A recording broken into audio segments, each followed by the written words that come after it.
அஸ்ஸலாமு அலைக்கும் வரஹ்மத்துல்லாஹி வபரகாத்துஹு. 3 விடயங்களை ஒரு மனிதன் வேடிக்கையாகச் செய்தாலும் உண்மையாகவே செய்தாலும் அது இஸ்லாமிய பார்வையில் உண்மையானதாகவே ஏற்றுக்கொள்ளப்படும். வேடிக்கையாக சொன்னாலும் உண்மையாகவே சொன்னாலும் அது ஏற்றுக்கொள்ளப்படுகின்ற 3 விடயங்களில் பிரதானமான ஒன்று தலாக், விவாகரத்தாகும் என்று நபிகள் நாயகம் ஸல்லல்லாஹு அலைஹி வஸல்லம் அவர்கள் கூறியதாக சுனனு திர்மிதியில் மேற்படி ஹதீஸ் பதிவு செய்யப்பட்டிருக்கிறது. ஷைத்தானுடைய தலைவன் இப்லீஸ் ஆவான். அவன் தன்னுடைய இருப்பிடத்தை கடலின் நடுவிலே அமைத்திருக்கின்றான். ஷைத்தானை அவன் எல்லா இடங்களுக்கும் வழி அனுப்பி வைக்கின்றான், மனிதர்களை வழிகெடுப்பதற்காக.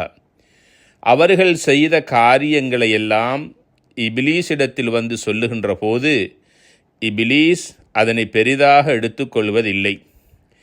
அதில் ஒரு ஷைத்தான் வந்து சொல்லுவான், நான் சந்தோஷமாக வாழ்ந்த கணவனையும் மனைவியையும் பிரித்து விட்டேன், அவர்களுக்கு மத்தியில் பிணக்குகளையும் சந்தேகங்களையும் குழப்பங்களையும் உண்டு பண்ணிவிட்டேன், கணவன் மனைவியுடைய சந்தோஷ வாழ்க்கையை நான் குலைத்து விட்டேன் என்று ஒரு ஷைத்தான் வந்து சொல்லுகின்ற போது இபிலீஸ் அந்த ஷைத்தானை தன் மடியில் தூக்கி வைத்து கொள்கின்றான். அவனோடு மிகவும் இரக்கமாகவும் அன்பாகவும் இபிலீஸ் நடந்து கொள்கிறான் என நபிகள் நாயகம் ஸல்லல்லாஹு அலைஹி வஸல்லம் அவர்கள் கூறியதாக ஸஹீஹ் முஸ்லிமில் மேற்படி ஹதீஸ் பதிவு செய்யப்பட்டிருக்கின்றது. ஆக ஷைத்தானுக்கு மிக விருப்பமான ஒன்று கணவன் மனைவியுடைய இல்லற வாழ்க்கையை பிரிப்பதாகும், அவர்களுக்கு மத்தியில் பிணக்குகளை குழப்பங்களை உண்டு பண்ணுவதாகும். ஆக அல்லாவுக்கே மிகவும் வெறுப்பான ஒரு காரியமாக இந்த விவாகரத்து தலாக் காணப்படுகின்றது.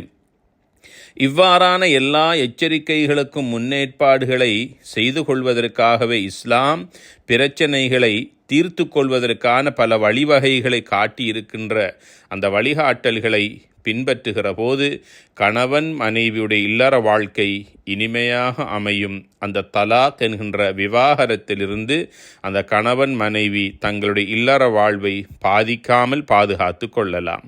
வஸ்ஸலாமு அலைக்கும் வரஹ்மத்துல்லாஹி வபரகாத்துஹு.